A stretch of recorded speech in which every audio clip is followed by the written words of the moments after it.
That was unexpected. My last video got views, much more than I'm used to. On one hand, thank you for watching if you did, and thank you to the people who commented. I appreciate the interaction, and I got to read through a comments section on one of my own videos. Kind of a surreal first experience. Even the people who disagreed with me, thank you. And some of those disagreements had some good points, too. On the other hand, well, now I feel pressured. I have to write a script knowing there's a chance people will actually watch it. I can and will kill small animals to accomplish my goal, and since my last video basically just took a hot steamy shit all over Cyberpunk, in retrospect maybe a bit too much of a steaming shit, this video will basically be me sucking Cyberpunk's dick like I'm a cheerleader in the locker room, because this time around, we're talking about the story, the atmosphere, the characters, and, most importantly, how they give Cyberpunk something that no other game can offer.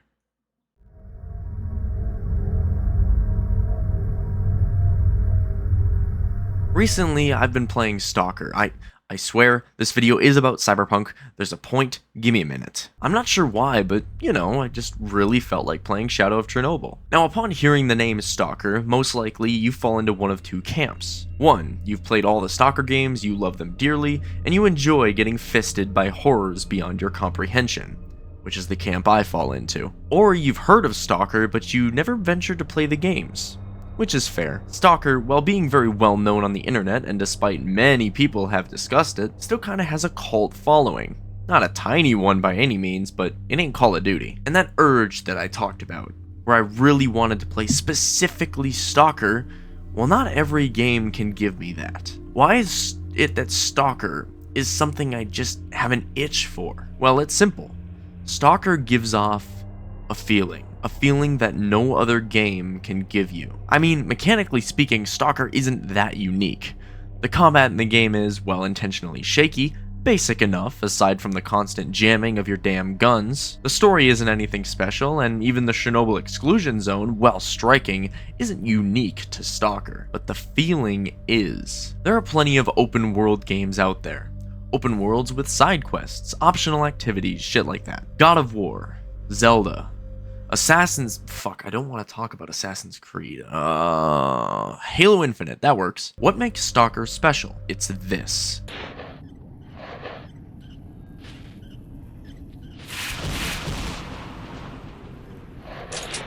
The threat. The fear you feel when you realize you are not alone. If you've played any of these other games, let me ask you, when was the last time you genuinely felt threatened by their worlds? Fucking never. Why? Because they are power fantasies. And there's nothing wrong with that. I mean, pretty much every game out there is a power fantasy. And that is what makes S.T.A.L.K.E.R. unique. Bloodborne is deeply entrenched in cosmic horror, much like S.T.A.L.K.E.R. It's even pretty difficult, but it is not threatening. Because when I see some creepy-ass monster headed my way, I know that I am, at the end of the day, the strongest guy there. As long as I time my dodges and be as aggressive as a priest on a playground, I'll turn that bitch into a red smoothie.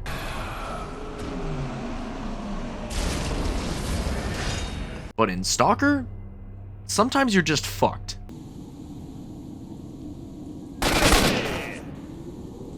You are rarely stronger than the enemy you're fighting.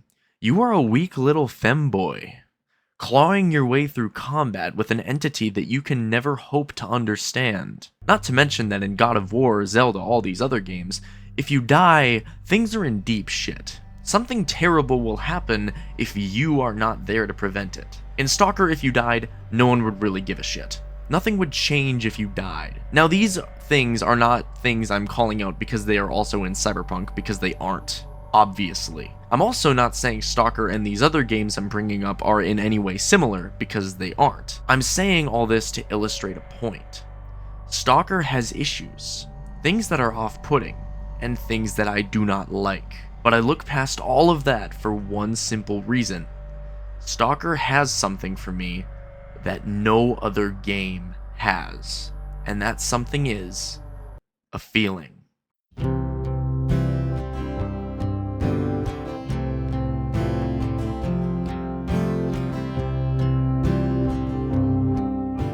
Heroes is simply you helping Jackie's loved ones with his funeral. Now, the characters in this game were extremely well written. Jackie died in the cinematic trailer for the game. It spoiled itself, but it still hit hard. But what really got me was this mission. You have to go to his place and decide what you think would be best to represent him on his ofrenda. You get to talk with his girlfriend, Misty, and man, the dialogue really doesn't pull punches. What are you doing here? Sitting and waiting. And yeah, waiting for him. Though I know he's never coming back. Lately, I've just been coming here to sit. An hour. Sometimes two. I know it's gunk, it's just... I miss him. A lot. This is the part that gets me, and the part that beautifully ties into one of Cyberpunk's themes, that of what we leave behind. Sure, living in the fast lane and going down as a legend of the city sounds great, but look at what Jackie's death did to his partner, to his family. Hell, look what it did to V. Was it worth it? That's the question I found myself asking while playing this mission. It doesn't even feel like a mission, it just feels like life. And that idea of what you leave behind is brought up throughout the game, even if the story doesn't directly call attention to it, like, hey player, we got a theme over here, it's still present, I feel. For example, Judy's questline. Evelyn's death leaves her an absolute mess, because of course it did. This quest was one of the ones that clued me in that the game wasn't fucking around when it came to narratively kicking you in the balls. Okay, you know what I need to bring up. He's the real star of the show, Johnny Silverhand. Sure, you could dismiss Keanu Reeves' participation in this game as a stunt casting to generate hype, and well, yeah, that's partially what it was, but the character of Johnny Silverhand is honestly one of my favorite parts of the game, and Reeves fits the role perfectly. And I got to hear Keanu Reeves say some shit that I never thought I'd hear him say. Only two willing to spread their legs for you. Sad. Go eat a dick, Johnny. Know what? You're starting to remind me of me, 50 years back. Minus the charisma. An impressive cock. Johnny is interesting because he's kind of an asshole. He's a terrorist. He hates colonialism. He hates corporations. And he fucking nuked S.T.A.L.K.E.R. But it isn't what Johnny did that makes him so fascinating, it's his reactions to what he left behind. In Chippin' In, you and Rogue attempt to find a way to get to Atom Smasher, the cyborg that offed Johnny back in the day. Although for me, the vendetta was also personal. You find one of his underlings, and while he doesn't lead you to Smasher, you do, interestingly enough, learn where Johnny was buried. You go out to the fields, the resting place of the legendary Johnny Silverhand, and find nothing. And this is where Johnny's asshole exterior melts away for a minute. To see someone who's usually rather callous and, douchey, show this kind of remorse and regret is compelling. So that's how it is. Nothing here at all. What did you expect? Headstones, flag, and flowers? No, I don't know. A marker. Something. Anything. Here lies Johnny Silverhand. The guy who saved my life.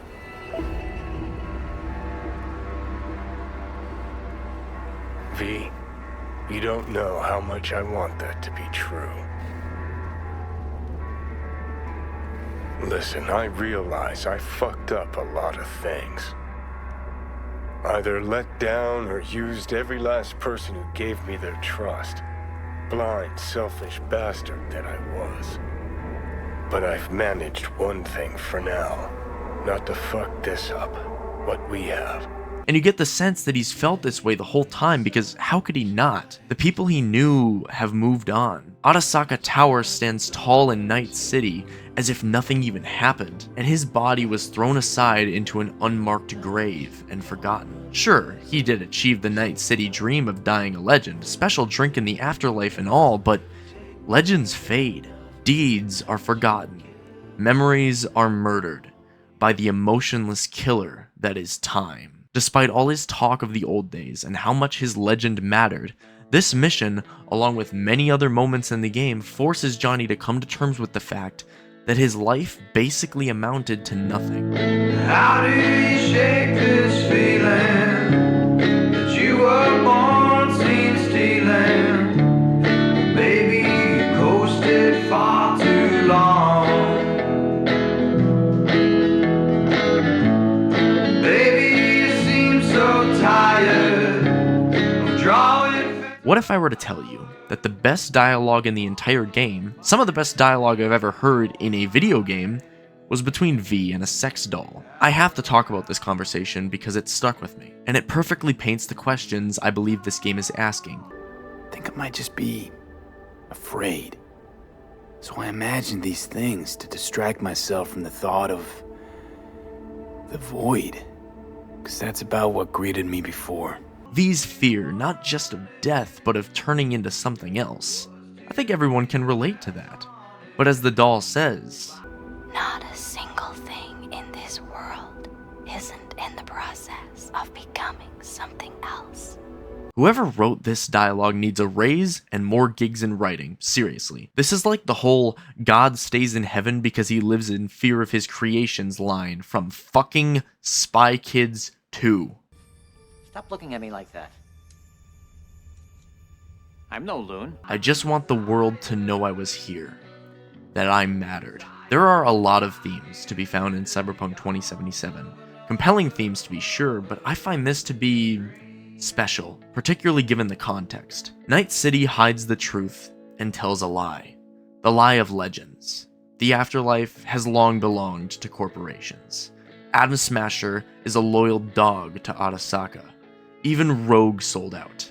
The lie of Night City is that by fighting the machine, by never backing down and going out in a blaze of glory, you win. You make your point, you send a message, and conveniently, the Corpos have one less annoyance to deal with, because the greatest enemy you can face is one you can never beat, Night City. The lie is that fixers, legends, or gangs run the city, when in reality, like any other city, it's run by corporations. Cyberpunk is a game that shows off an incredible contrast. And honestly, it's done very subtly, so much so that you might not even have noticed it, but your brain probably did. The contrast between the people and the world of the game. How much the death of one man can hurt. The realization that you were never really a legend. You were just another criminal. And more than anything, the desire to be remembered. And Night City, hot take? Not the best place to live. The city doesn't care about you. The corpse trample all over those at the bottom. It is a metal hellscape where the only things you hear are loud cars, gunshots, and the never-ending rumble of the Great Leveler. And then you look at the people, the characters, an asshole, faded by time, facing the reality of his choices. A man who's afraid of being forgotten, afraid of being left behind by the living once he's gone. Or even just a mother who wishes her dead son's friend would call more often. The genius contrast of Cyberpunk 2077 is one that I can't let go of because it is so damn unique and compelling. The contrast between the characters and people of the game and Night City, the city that chews them up and spits them out. The game's focus on their deepest desires, combined with its willingness to show what brutality and cruelty Night City is capable of. Despite Night City's ability to be inhumane, the dreams of the people inside of it are so human. And that is really what makes Cyberpunk special. I talked earlier about how sometimes I just really wanted to play S.T.A.L.K.E.R, no other game. And the reason for that was because S.T.A.L.K.E.R gave me something that no other game could. The thing is, sometimes I really specifically want to play Cyberpunk. And while I believe I summed up the feeling S.T.A.L.K.E.R gives you pretty nicely, it's honestly really difficult with Cyberpunk because unlike S.T.A.L.K.E.R, which gives you a feeling of fear and powerlessness by repeatedly feeding you your own balls, Cyberpunk uses its story and characters to give you a feeling. And that feeling is... I couldn't wait for you to come and clear the cupboards. But now you're gone and leaving nothing but a sign. Another evening I'll be sitting reading in between your lines. Because I miss you all the time. almost impossible to describe. I hate simplifying it down to this level, but this game is just a vibe. Everything in the game's story helps to reinforce this feeling. Losing Jackie, forging a friendship with an expiration date. Even the endings do this. I mean, did you want a happy ending? Wrong city.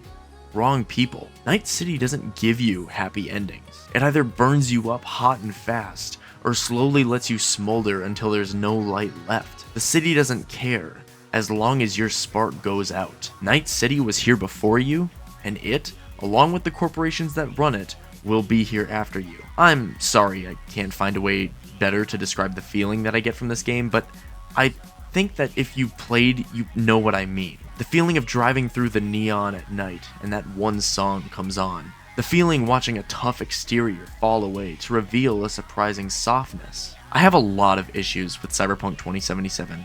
Mechanically, I do consider the game to be a failure, but I still do really like this game because it gives me something that no other game does.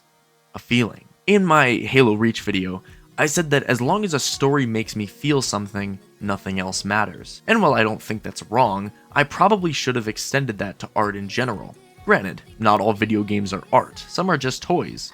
A lot of them are just toys. But a game that tries to make you feel something is art, whether that something is melancholic, lonely, false hope, or guys, I think I fucked up. If a game makes you feel, I'd like to consider it art. And I'd say Cyberpunk is art. Do I recommend it? No. Not because it's bad. Despite my issues with the game, I by no means think Cyberpunk is bad. But I have a rule. If I pay full price for a game, that game better be finished when I get it. I cannot forgive a AAA game releasing unfinished, especially with the time and resources CDPR had at their disposal, so I can never wholeheartedly recommend it. But if you already have it, haven't played it since it came out, I'd give it a shot. You might find that it offers you something no other game could. Thank you for watching. So what do you want?